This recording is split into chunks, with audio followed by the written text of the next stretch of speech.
पांडियान का video viral जेतेबेले मते कांदिबार थिला कांदिल नहीं छाड़पत्र परी भाइराल है पांड्या वीडियो।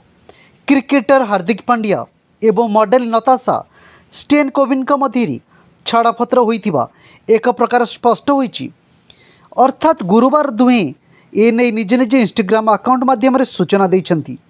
4 वर्षर संपर्क में पूर्णछेद पड़ी दुईक सहमति यही छाड़पत्र होइछि।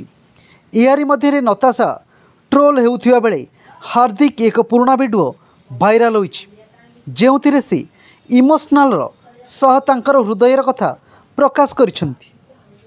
एही वीडियोटी हार्दिकर विश्वकप विजयी पर्व बोली जଣା पड़िछि जेउथिरे हार्दिक बहुत इमोशनाल देखा जाउसंती। वीडियो रे हार्दिक इशारे इशारे बहुत किछि कहूथिबार नजर आसीचंती। गत 6 मास मध्य मोर कौन होइछि कौन होइनी ताहाकु मु कंट्रोल करिछि। एही समय जेतेबेले मते कांदिबार थिला सेतेबेले मु कांदी नथिली। मते यह लोकंकु देखाइबार नथिला। जे लोक माने मोर कष्टदायक समय को नहीं खुशी थिले मते सेमानकु अधिक खुशी देवा दरकार नथिला।